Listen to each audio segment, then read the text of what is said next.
We do have a threat for severe weather across eastern Colorado, including the Denver metro area on this Sunday, July the 6th, as well as for your day tomorrow for your Monday, July the 7th. Now, that threat is going to be mainly just to the east of the Denver area, but it is close enough that I would be using those hail precautions. Cars under the garage, if you don't have a garage, cover up those cars if they're sitting out there. Reason being is if you've been outside this morning, you can probably tell I went for a run this morning and I'm covered in sweat already.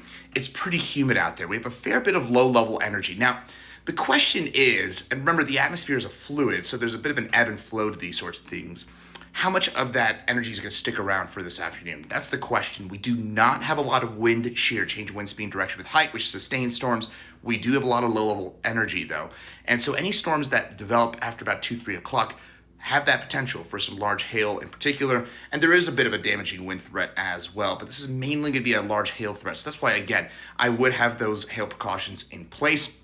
Just keep in mind that that threat will be mainly just to the east of Denver. I think this map below does a pretty good job of showing where that threat is going to be. Fort Morgan, Lyman on east, my friends out on the eastern plains today does look like it's going to be a very busy day. I would certainly be using those hail precautions in those areas. Now, these storms will start around 2, 3 o'clock this afternoon, and then there will be a threat for some storms overnight tonight as well, just because we're to keep some of that low-level energy around. So there will be a bit of an overnight severe storm threat tonight as well. But again, I think this is mainly between about, say, 3 and 8 p.m.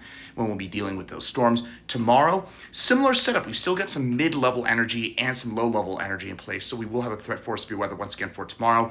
Then we clear things out on Tuesday and Wednesday. Could be near 100 for us on Wednesday.